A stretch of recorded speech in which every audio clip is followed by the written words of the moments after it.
Okay, I think we're live. Hello, everybody. Welcome and greetings. This is a Educator Innovator Hangout on Air.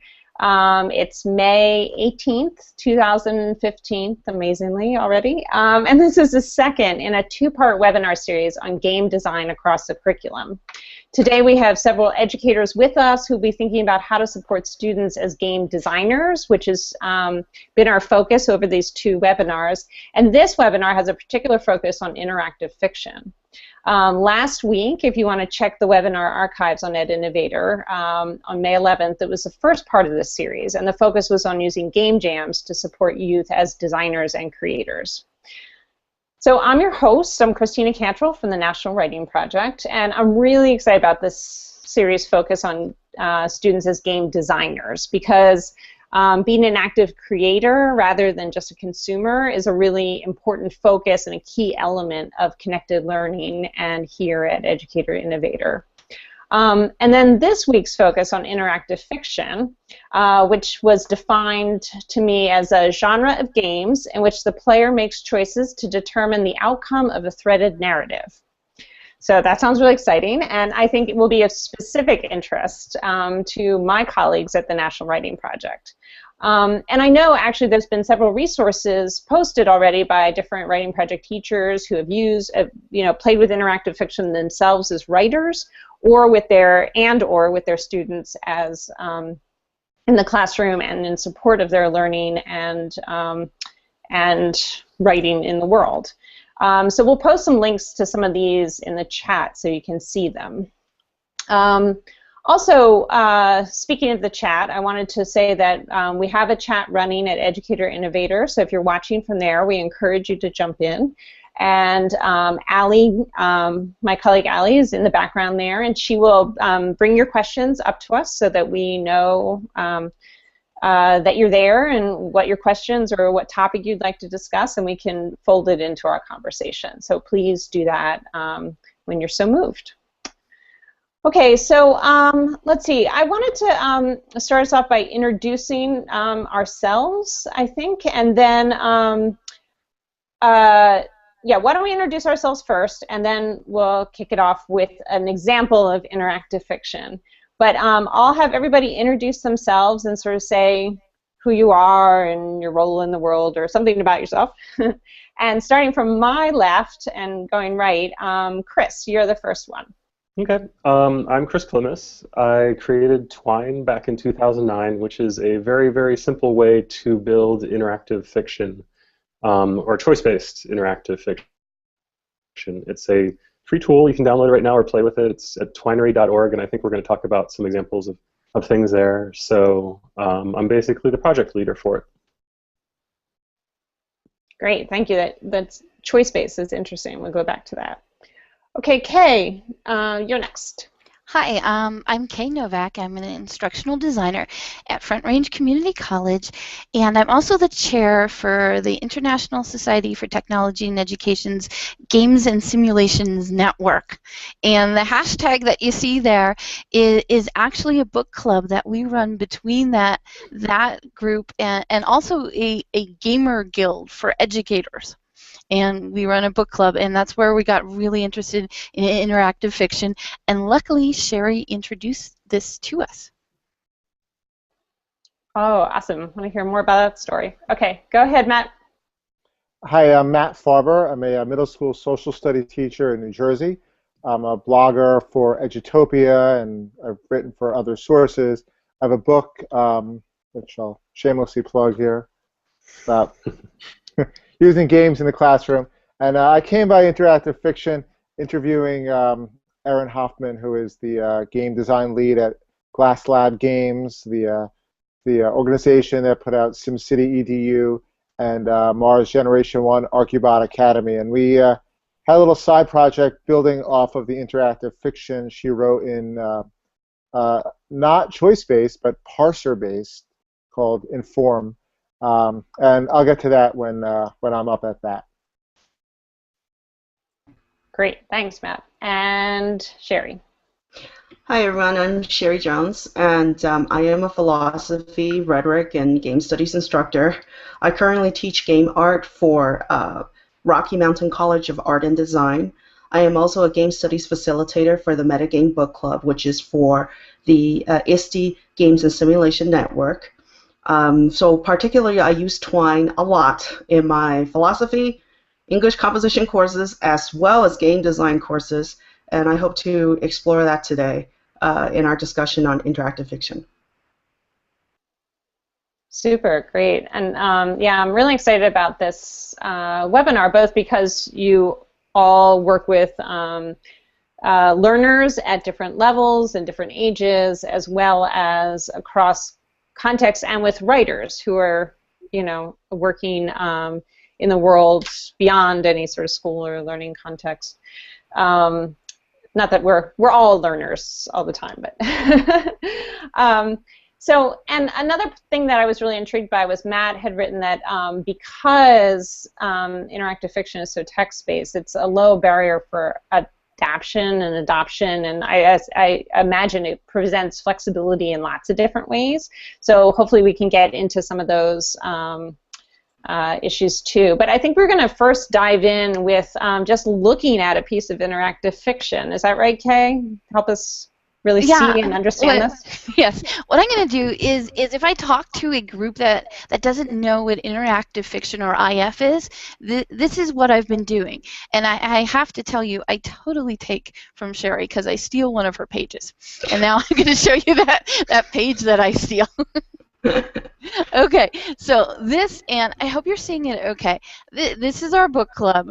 And we just finished up with one on interactive fiction. And I'm going to do some scrolling, so I apologize for any kind of vertigo, dizziness, or any motion sickness that happens.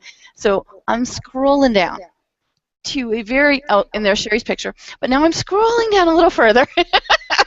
Did she also tell you she's a cartoonist? But I'm scrolling down to this wonderful list of interactive fiction that she gave us, and I'm going to go to one that seems to be a good introduction, especially to educators, to get an idea of what's going on. And the one that I'm going to click on here is Inside the Japanese American Internment. So I'm going to click on there. We'll wait for the page to come up, and I'm going to skip over. It is really well written introduction, and I'm going to scroll down to the bottom, and I'm just going to play online, and we'll have that come up. And the reason I like this, it doesn't give you a lot of choices at the beginning, but it lets people know an idea of how they can do this themselves, and how they could take a story and how they can put it into interactive fiction. Now, choose your character. In other IF, of course, you can have a lot of choices here, but right here we only have one, so we're just going with that. So I'm going to be Fred, a 23-year-old male welder in Oakland, California. Okay, now it's giving me a little bit of a description. You are Fred Suzuki. You were born in Oakland, California, the third of 4 sons. Your parents immigrated from Japan in 1905.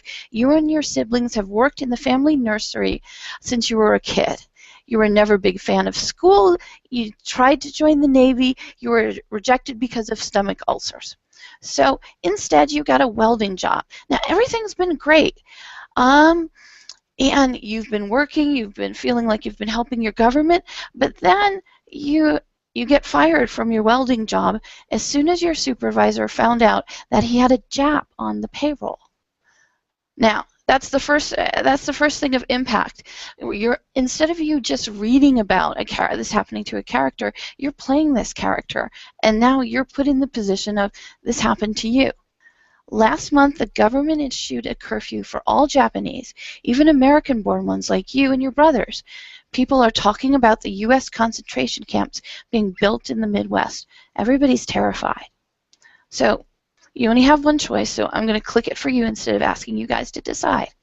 Now, here's where the big decision comes in, and just think about giving this to your students, okay, or even a community that was looking at a certain kind of social issue. It goes, last week's flyers started appearing on all the telephone poles. All Japanese Americans in the area are being told to report to the assembly areas in Oakland next Saturday. Your girlfriend, Ida, she's Italian, has been begging you not to go. She told you about this doctor friend she has, a plastic surgeon who can totally transform your face so that you don't even look Japanese anymore. This might be the key to you staying out of camp. And with Ida, she asked you to make an appointment with the doctor. He'll do the cosmetic surgery for a discount. So now, here's the choices. Go in for surgery or don't go see the doctor. Wow, that's a deep choice. Yes, and the thing about it is, but you are the character now. This isn't you reading it. This isn't you reading. This is, and think about the moral dilemma here. What do you do? I would say don't go see the doctor. Anybody else? I Matt, would you're say, on. yeah, I'm sorry. I would say don't go. I think it would be interesting to almost to have teachers make the choice and then see what the differences of children's choices are. We've done that, yeah. Okay. but think about this. Even presenting, I mean, think about this. Even in front of a class, like you said, in the whiteboard. You know, we call that slowly immersing into games and virtual environments for teachers.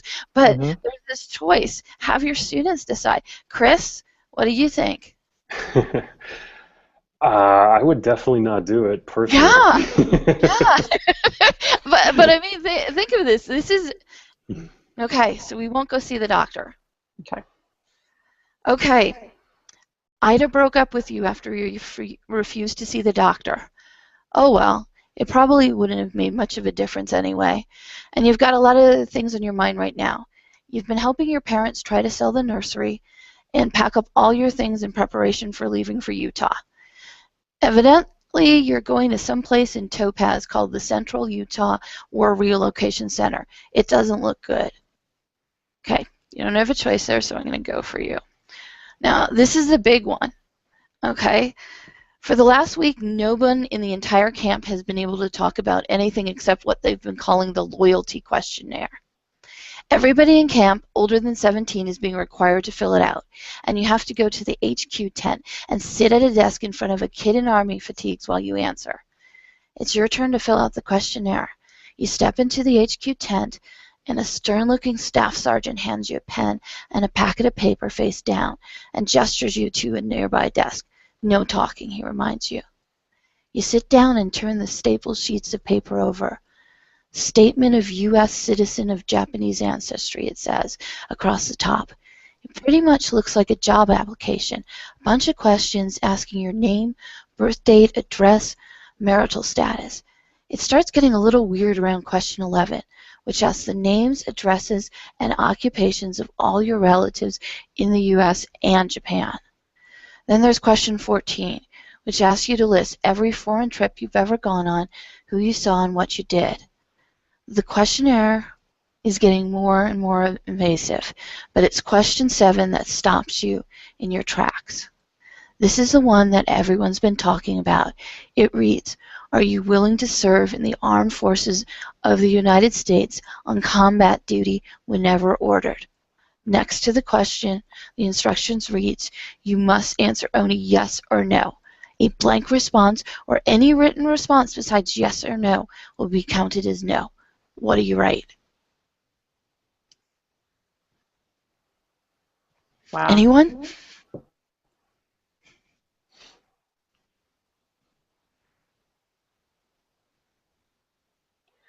I'm curious what happens if he says yes. Anyone else want to answer? I guess I'm curious to what he says if he says no. And that's where that's the beauty of it being, you know, a branching story. You can go either way. There's consequences. We should say no. Okay, everybody else was okay with saying no? Sure. Okay, I was waiting for everybody to say yes and go, is that a yes then? But okay, we'll hit no. You answer no and move on to the next question. Will you swear unqualified allegiance to the United States of America and faithfully defend the U.S. from any and all attack by foreign or domestic forces, and forswear any form of allegiance to the Japanese Emperor or any other foreign government, power, or organization?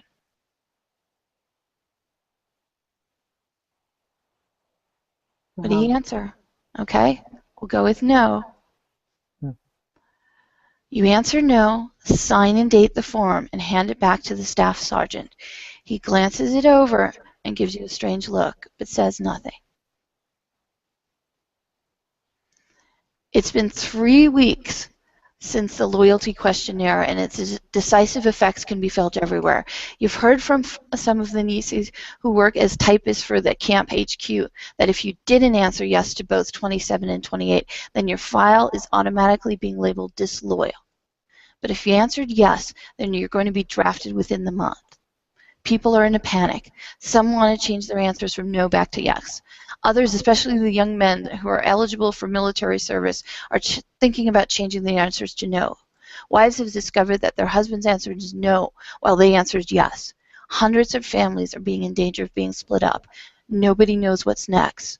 Soon a notice goes out that all internees wishing to change their answer to these questions are being given the opportunity to do so.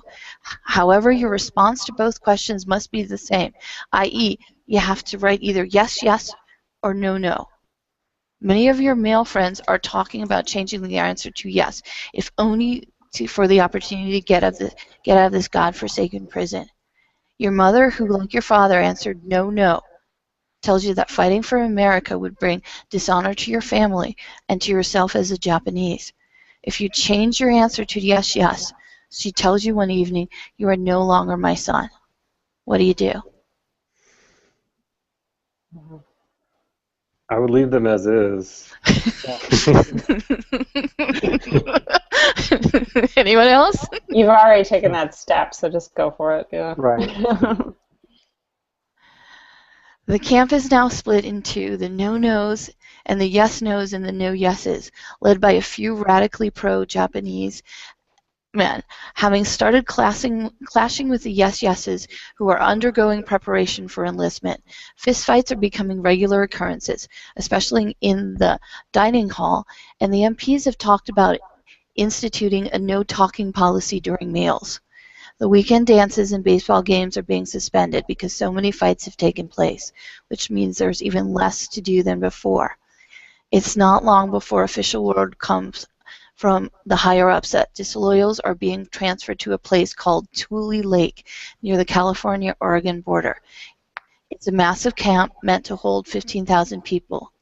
You guess this means there were a lot more no-nos than the government had initially anticipated. Yeah.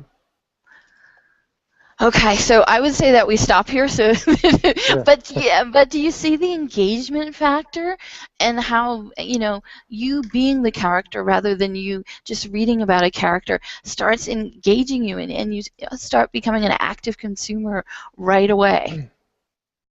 That's really exciting, Kae. Yes. So I'll turn my mic off so somebody else can talk. Yeah, awesome. So, Kae, you're still sharing, so maybe there you go. There you so are. we can see you. What a great way to begin. That's really provocative. So let's just, I know Matt is ready to sort of give us some background on interactive fiction, and there's probably other ways to describe this work too, but maybe we could just open up for reactions or thoughts based on that. Based on that? Yeah. You know, when I had my students write interactive fiction this year, 6th grade students, so they're like 12 years old, I show them some of the slides to contextualize what it is as a medium. And then I explain the idea of what that is, of player agency, that the reader is literally pouring themselves into the character and taking agency of where the story goes, and that it takes a certain amount of writing confidence to have the ending not be the way the writer intends. So, you know, they got that right away. In fact, they wrote more than they, I think, normally would. Yeah. But you know, they understood that, the role and the interconnections of the system there. Yeah, that's really powerful. And this idea of agency as a reader and being able to really think of the reader as an agent also while being a writer, that's pretty powerful. Are there other quick thoughts to share about this?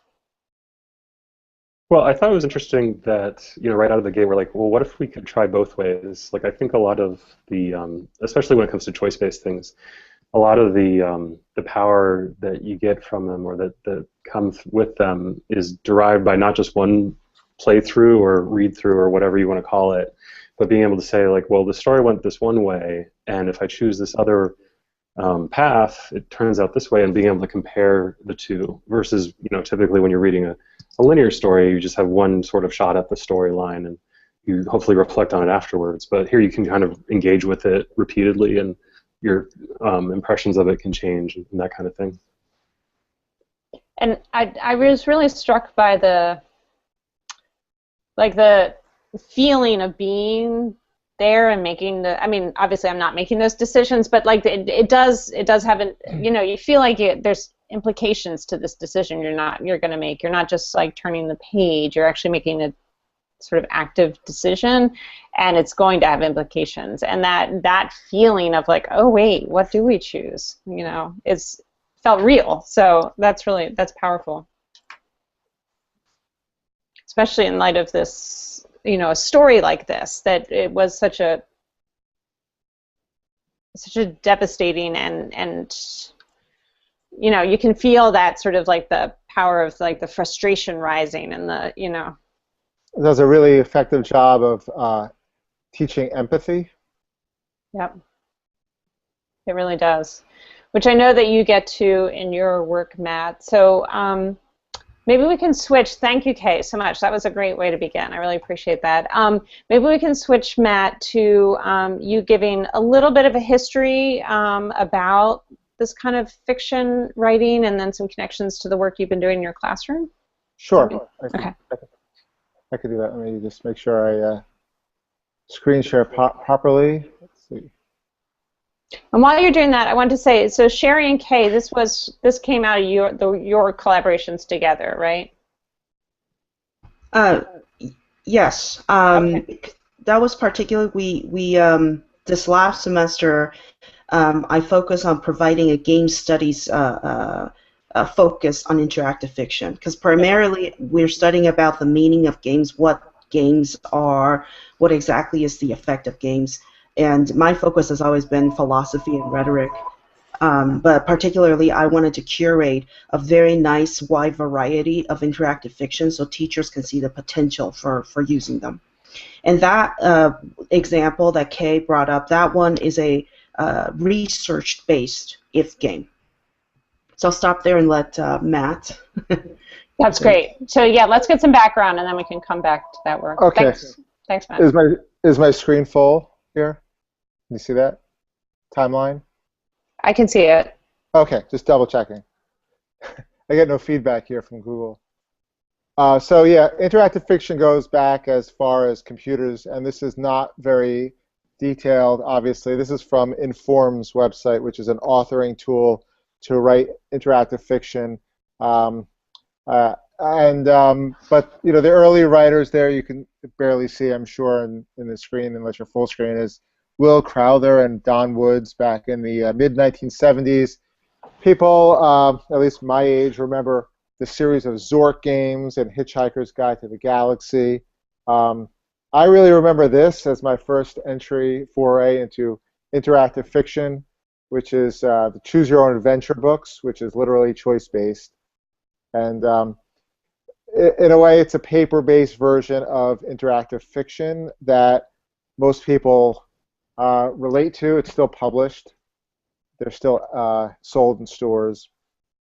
And it's to me, this is like what Oregon Trail is to educational gaming in general. These books and this line here of Zork and Hitchhiker's Guide to the Galaxy are really the forerunners of what we have today.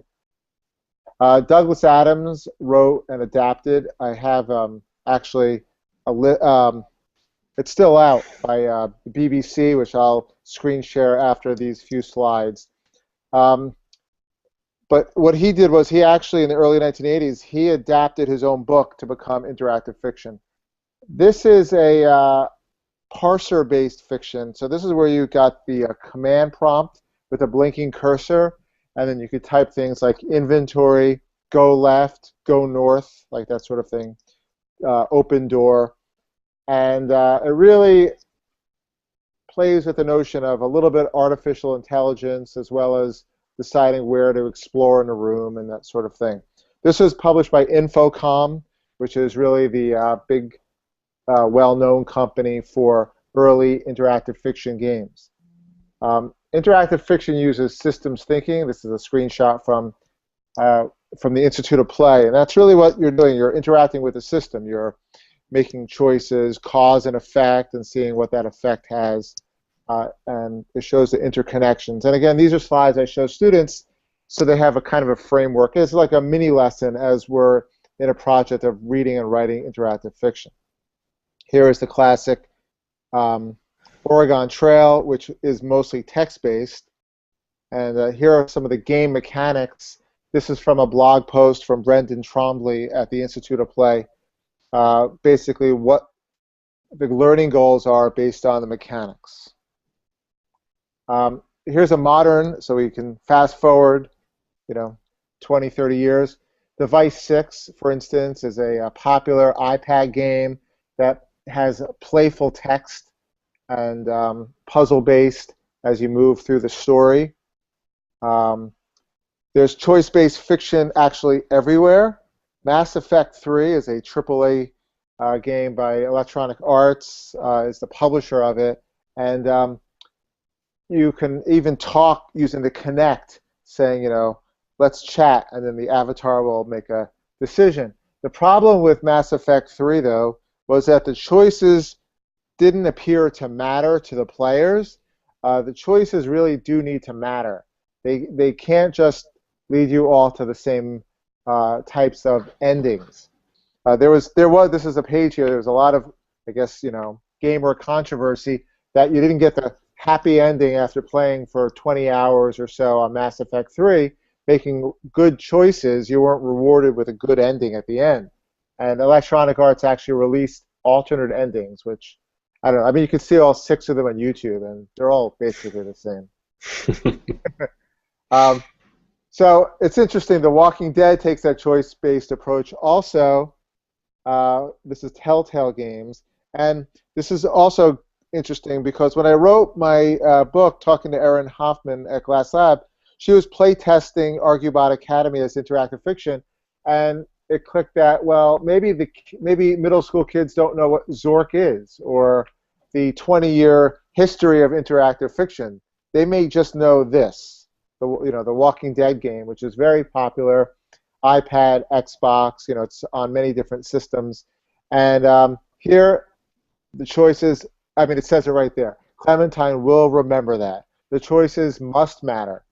And this is what Telltale has really been well known for. Here's another choice-based game today, Mission US, where you make decisions, and here's the story map of the game. Here's a photo I took when I visited their game studio. It's interesting. They told me an anecdote about this one of the versions of the game where you play as Lucy, who is a slave in the South, and children were making not the decisions that they intended to make in the game, so they added a badge mechanic in. And I remember them telling me that, and then they also told Greg Topo that story apparently because I picked up his book, The Game Believes in You, which is a really good book as well. And they told them similar how they put that in there. And this is how it works. This is like a deconstructed version of a choice-based game. I show this to my students because they may think I'm crazy making them write notes and put things in index cards, but that's how it's done. Digital Compass is a choice-based game released about 3 weeks ago from Common Sense, which uses choice to teach about digital citizenship. 80 Days is from inkleWriter, which is an award-winning game. Time magazine considered it the best game of 2014. I don't know if they're like the source I would run to for game critiques, but it's certainly a general audience type of magazine. So it's quite interesting that this is where they went. And here you can make the decision of the game playing as Monsignor Fogg. They also turned Frankenstein into interactive fiction. There's other ways to play with a genre. Gone Home is a point-and-click game with. This is a GIF image that's also in the Metagame blog. I scroll by, but this is a point-and-click game with what is described to me by Steve Gaynor, the lead designer of the game, as found fiction. So instead of interactive fiction, you find things like audio recordings and notes, and you have to replay the story in your head. The Novelist is another point-and-click game that relies on text in its decisions. And I'm going to jump here playing around Common Sense. So here's their game here. This is I play this with my student advisory group, which is where we meet in the mornings just to talk about things in school, middle school drama, BBC is interesting. They put out one about Syria, April 1st, so you can see what it's like to be a refugee from Syria and where you would go to. So that's one recent one. Another one here, this constantly plays in the background, is called A Dark Room. And A Dark Room is it's free on a computer, and I use it to teach about resource management when I'm teaching 7th grade about the settlers to the New World. So here you can see what it's like just to be, and it's strangely addictive, just clicking here to see where you're, and then it builds up to the village. Other ones, I have so many things open, but here, just before I go back to this is the newest game coming out from Telltale. So when I show this to students as well, but when I'm talking about interactive fiction, they clearly know what Minecraft is, and they could see here that their Minecraft version, oh, I have to join, is going to be a choice-based fiction game, just like The Walking Dead. BBC, which I showed before, they actually have an anniversary edition of Hitchhiker's Guide to the Galaxy, a 30th anniversary edition. Boy, do I feel old. Where you can play the game as it was 30 years ago, relaunched here. And a little bit of the history of the first, then it's snarky writing, and there's the original game from 1984. Fast forward to 2015, when the movie Interstellar was released on DVD, interactive fiction game came with it, which I thought was very interesting because the game is so high budget with special effects, and the game is very straightforward.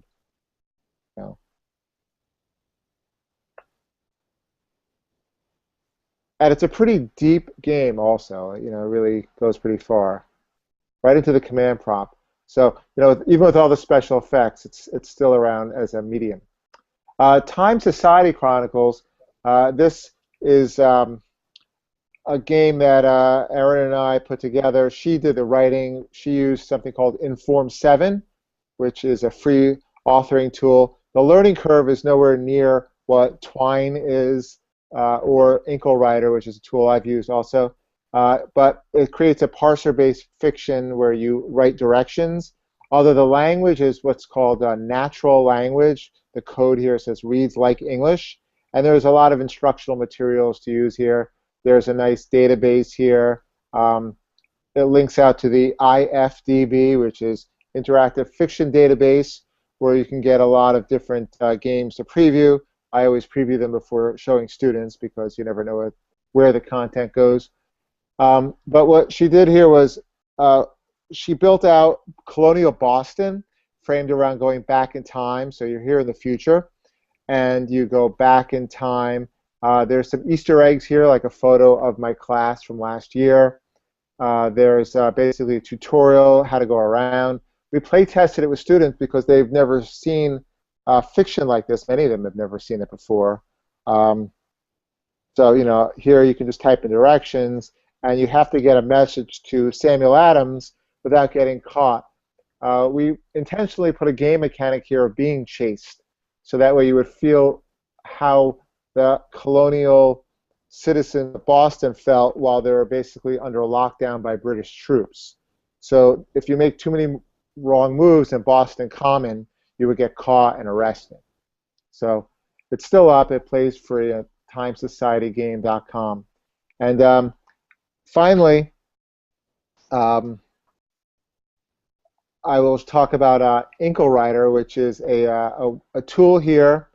They're the company that put out Frankenstein as well as 80 Days. They have an authoring tool that's free, pretty easy to use, and recommended by the American Association of School Librarians. This is something a 6th grade student did in short amount of time. She was writing about medieval knighthood. So she's telling a story about not just what it's like to be a knight based on her research, but you have choices here. So if you punch him in the face, you lose. And yes, that's Batman, the Dark Knight. If you ignore and walk away and defend instead of fight, you actually get the good ending. And that is because she is using the fiction, and remember, she's 12.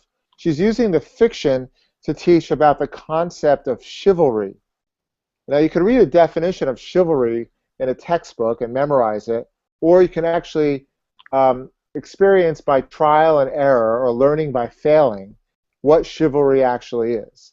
And this is an important lesson here. And I thought it fit really well in my class's project-based learning setting, where they're not just making projects and giving a presentation on the board about what they are now an expert of to the class, but rather each group gets to play test each other group's topic or project and actually experience the topic and then offer feedback. So it was quite interesting, and all of the students, here's a Google Doc which I can share, made interactive fiction stories. There was no real technical issues, and everybody really wrote more than they would have written. I mean, they wouldn't go home and write extra paragraphs if I gave them, white line paper. What really helped was not just publishing it, but knowing that what they were writing was going to be shared and used. So I will unshare my screen. I do have another topic, but I can certainly say that because I feel like I'm yammering on. That's great, Matt. Thank you. That background's really interesting and helpful, and it's interesting to see, migrations over time too of this work. I did say we were going to go to Sherry. I was wondering real fast though if Chris could talk about Twine briefly, just because these different writers have come up, and it might be good to sort of say what Twine is, and then we can start to talk about some of the resources and the work that's out there. Sure.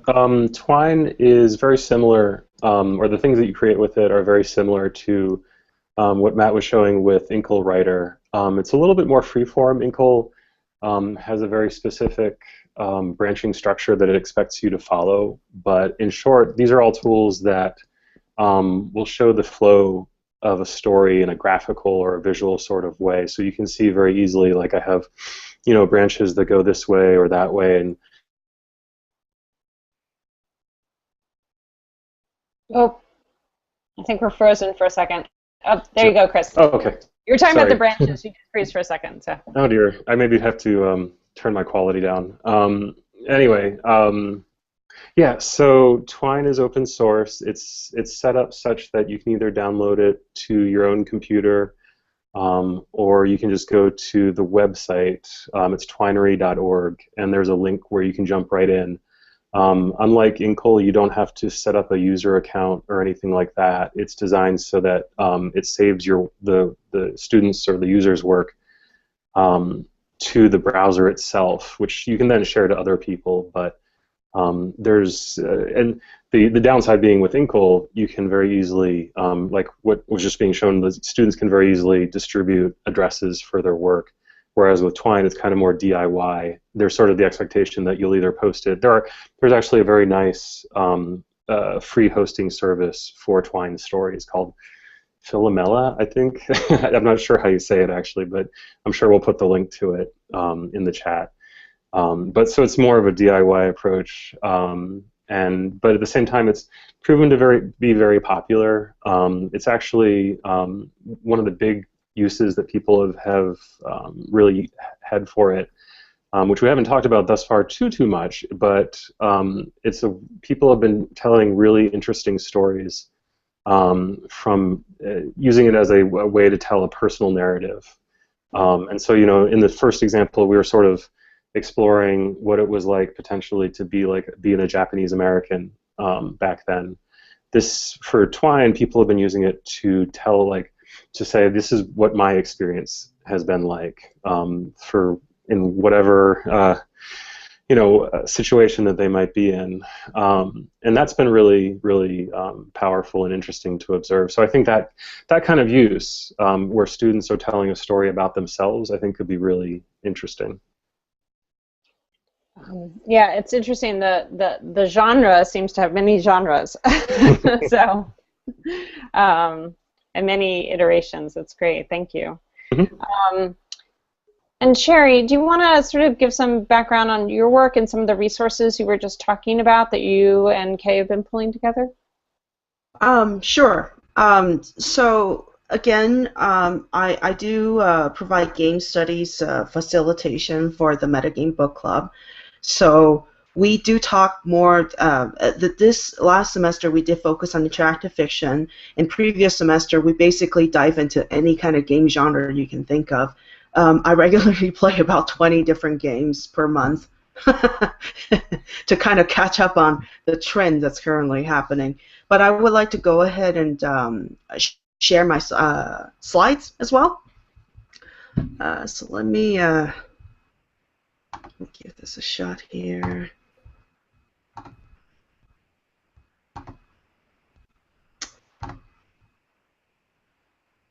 Okay, and can everyone see my slides? Yes. Okay, great.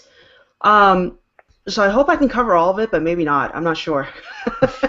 So let me remind everyone again, I do a lot of teaching. So the slide, I want to frame it on interpreting and writing interactive fiction for philosophy, English composition, and game design courses, because I teach those 3 types of courses.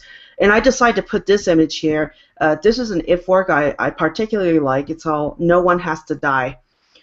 So the idea is you're trying to make some decisions to help to save people when a fire's going, but I often am not successful. Many people die when I play. So anyway, that's the game. So just in case, if you're interested in getting this set of slides, the link is at the bottom. It's just bit.ly/ifstudy. Okay, so I'm going to go ahead and frame this question. So the way I see if is that I see if as a narrative space for posing questions. Okay, and I use if particularly for modeling hypothetical and real-world questions. So the one that Kae showed us before, the inside the Japanese internment camp, Japanese American internment camp, that is actually based on heavy research. It was academic work, and it's based on real-world problems, but they use a fictional container to tell that story, right? So I also see that the design of narrative spaces, just like games, are abstraction of the real world. It can't capture real world as is, but it can capture the abstraction of it, so we can interact with what we want to focus on. And I think that when you use if, you can help students understand how that narrative space can help them pose questions and also determine the way that question can be posed. So in another way of saying this, we traditionally assign academic papers and tell the students that the reason why they're writing a paper is to address the question. But I want them to see that this medium, if medium, can allow us not only to just read their work, but also interact with their logical thinking, their reasoning process, okay? So some ifs, they do offer answers, while other ifs refuse to offer answers. So it would be a mistake to think that all ifs give you questions and they offer answers. Some of them intentionally avoid giving you answers. So I'm just going to go next. I want to promote an interdisciplinary study to help students design ifs, okay? Because not only do you need to have some technical skills to understand how to make ifs, but you also need to understand that there are other principles that are active in the if medium. And some, I'm just naming a few, a particular one that I've been using, okay? So principle from rhetoric, psychology, philosophy, semiotics, cultural studies. I've actually used principle from all those disciplines to help students understand what is going on in the if narrative design. And if I haven't said this, I do teach higher education. So unlike Matt with sixth graders, I am pushing my students a little further because of the higher education. So I emphasize in my class, though, that students must play lots of ifs, learn how to analyze if before they even touch designing an if, okay? So one of the notion of an if paradise, this came from game studies. This idea is that the player and the game designer are simultaneously co-constructing and co-authoring infinite number of narrative possibilities. And we call that a paradise because is that really feasible? It is infinite. If you actually do the math, it's actually quite horrendous how many choices you can actually offer. And also, we never know exactly what the player runs. So right now, as we play if, we give the player the illusion of player agency, which I'm going to talk about a little bit. But this if paradise is what a lot of if designers are trying to get to, and this is why they're introducing artificial intelligence into if design, because they want to achieve that paradise. But as far as all the if selection goes, this has not been achieved yet, but all the designs are trying to get there. Okay. I also want to say, and Matt already introduced us to this notion of player agency, which is important, but I do want to say that player agency, because the designer has influence of how much or how little player agency the player has, sometimes it is intentional that we give player less agency by giving them less choices. So I want to show you a couple of if works that are actually using less choices. Okay, this one I really like this one. This is a very recent title. It's by it's called Invisible by Ruiting G, and it is a game about homelessness in Montreal. So you are playing this character. So the game is spoken to you like a second-person voice. So you are doing this and you are doing that. But the design or the rhetoric of this game is intentionally giving you very few choices because they want you to experience what it is like to be a homeless person in Montreal. So it's not just to tell students, okay, you're going to make an if game and you're going to give them a lot of choices. Sometimes it's intentional. You don't want them to get a lot of choices. Okay. Mm-hmm. The second game that I like, this is called by Deirdre Squinky Kai, and it's made with Twine, okay? And it's about, it's actually for a game jam, but it's about falling in love, and here's the quote, falling in love through the power of psychology as the world is about to end. So the world's about to end, and Deirdre is trying to use this game to 36 questions to help you fall in love with her. Okay?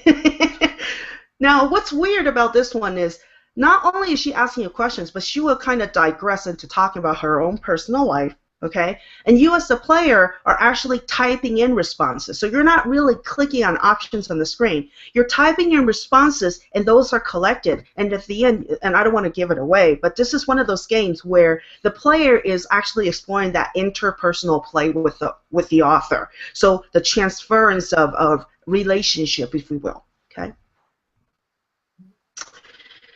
Now, I'll say really briefly, first, I do use if in my rhetoric studies, and particularly we use Twine. I really like Twine because, first of all, some of my students are programmers, So they like to combine other programming with Twine. And I have students that actually try to combine Twine with Unity. So that's pretty exciting because there's animation and there's things going on while you have the text space that's happening.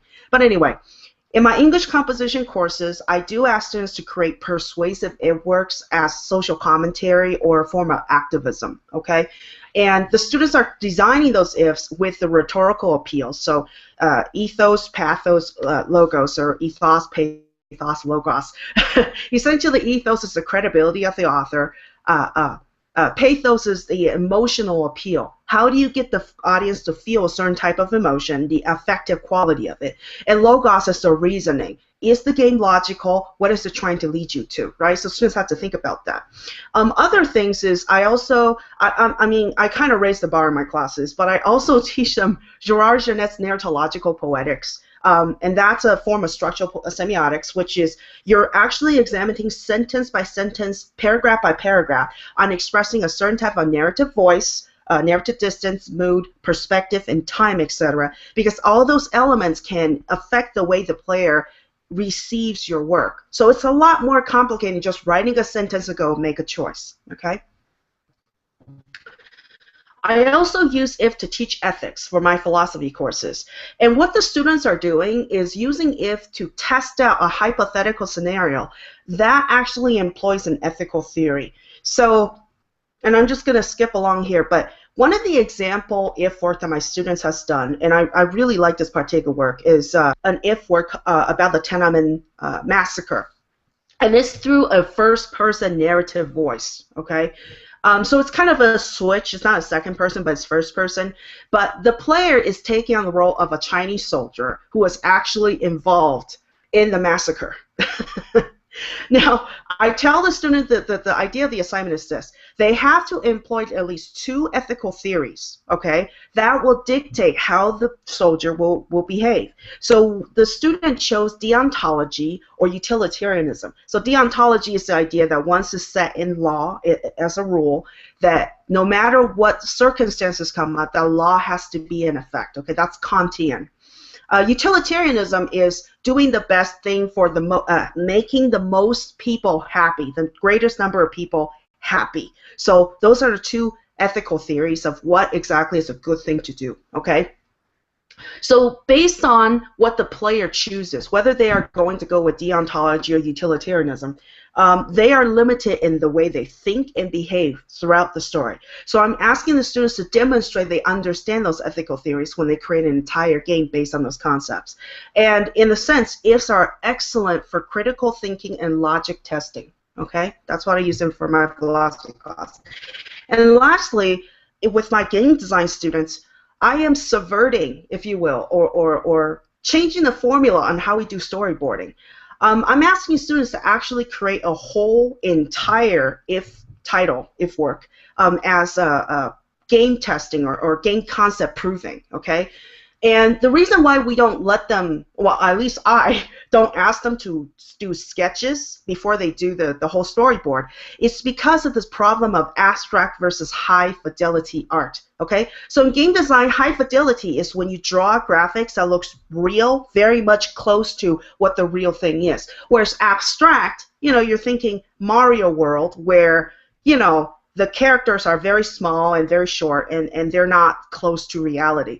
So I asked the students to do this entire if work. So after they finish, they can reflect upon what characters and what scenes they have created and what part they actually want to create graphics for, and also whether they're going to use abstract or high fidelity art, because one of the common argument is that if you make graphics very abstract, it helps the player more immersed in the game, versus if the art is very close to reality. So that's a debate among game designers. But I want the students to have that choice by first thinking about a story structure, and then they can design draw drawings that are the traditional storyboard.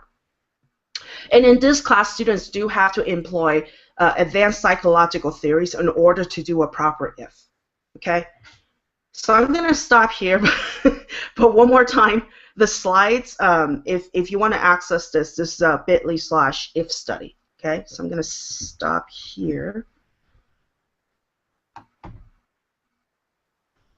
Thank you, Sherry. That was great. Wow. I mean, it's just so interesting to see all the different directions you all as both artists and writers and educators are using these sets of tools or these sets of ideas. Thank you. Chris, there was a question sort of in the back channel here about going back to some of the history of Twine too, because it comes out of this sort of writing and artists community, right? Yeah, absolutely. I mean, I started it originally because I wanted a tool that would help me write, actually, the kinds of things that I wanted to explore. And from there, like, it was always sort of the orientation of the tool more towards writing than towards code. I think Matt sort of alluded to this a little bit earlier about how the other very popular IF creation tool called Inform is much more oriented towards people coming from a programming point of view, where you have sort of like a series of declarative statements. You say literally, it's kind of cool actually. You say in the program, like, there is a room and it's called the waiting room. There's a chair in this room, and it flows from there. Whereas Twine is more of you start by, and actually what it does from that input is it generates a program, a thing you interact with, and you can pick up chairs and so forth. Twine starts from the point of view of, well, I'm going to tell you the narrative, and the narrative that you're writing right now is literally what the reader is going to see.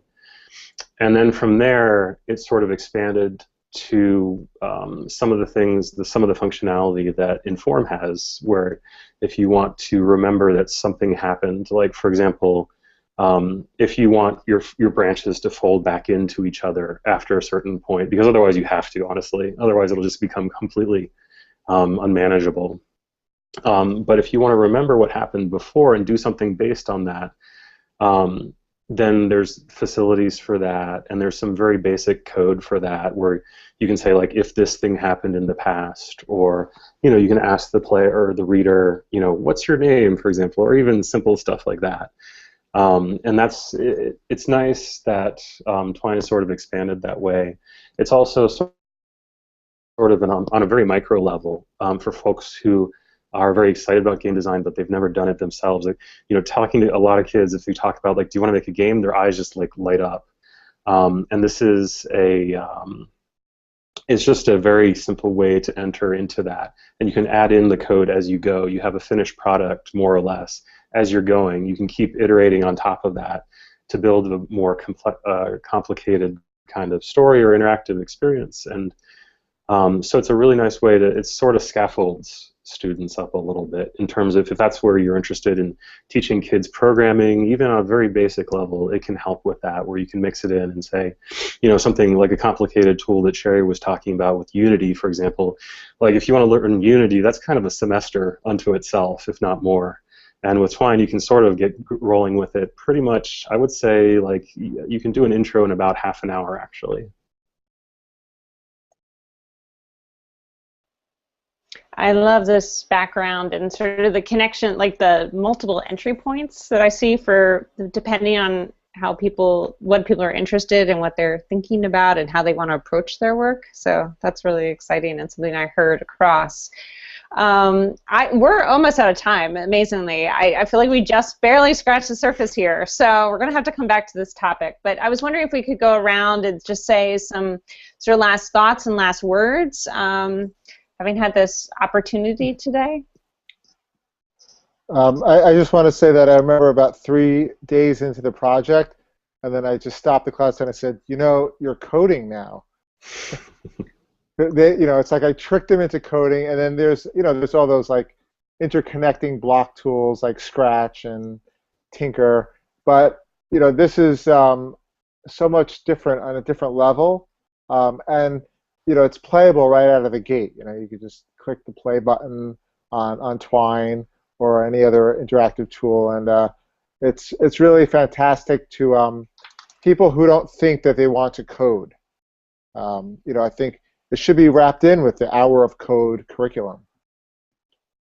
Great, thank you. And clearly you can go so deep, too. Mm-hmm. Anyone else? I'll just add that I think that one of the strengths specifically about these kinds of tools is that they're so text-based. You can obviously do so much with so little. Like with just a few words, you can really bring people into a point of view or get them to think about things in a certain sort of way. It's a lot. It's very, very effective compared to trying to like make something visual that's going to take a ton of time production-wise. So I think that's a real virtue of this stuff.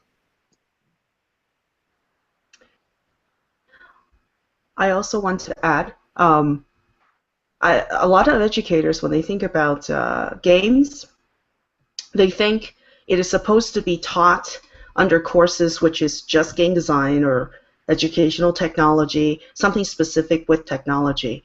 But I truly believe, if you just saw what I've done, my students, some of them, don't even know how to use a computer properly.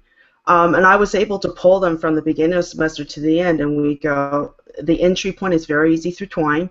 And the students from most disciplines, especially humanities, are able to understand how to use it very quickly. So I just want to let educators know it doesn't matter what grade level your students are, it doesn't matter what discipline, you just have to think about how you want to use these tools to teach the lesson you want to teach. Thank you. I guess I'll say something real quick at the end, and I would love, we could talk about this probably forever, but some of the basic things I just wanted to say really quickly is, because from the Games and Simulation Network, we really see interactive fiction as another gateway to deeper learning and students as creators. We saw the whole thing that Minecraft's doing, where the students are really pulling Minecraft through the schools and teachers are learning about it that way. Well, this is one that I think that is very familiar to teachers: writing, narratives, reading, multimodal, and this is a great way that teachers can start thinking of themselves as game creators. And we're with ISTE Games and Sim Network and Games for Education, we're going to be exploring this the whole next year. At our conference, we're doing workshops, tables, and we're hoping to have a really big session in Denver with Sherry Jones' workshop and a little IF Fest next year. So we're really taking this on as a big project for our group. Awesome. Thank you. And we should follow the metagame hashtag, right? Yes. Okay. Yes. Okay. Awesome. And we will post links to a bunch of those resources that were just mentioned and have been mentioned all through this webinar at the Educator Innovator website with the archive of this broadcast. So we just want to thank you all for making and taking the time to be with us today here at Educator Innovator. Thank you so much. We really value this this look into interactive and choice-based fiction, and we're really yeah, it seems like we've got lots of points of follow-up too. So I encourage people to connect with each other online. And and I want to thank Matt for curating this webinar series, both last week's and this week's. So thank you very much, Matt, and thank you everybody for joining us. Great, thanks.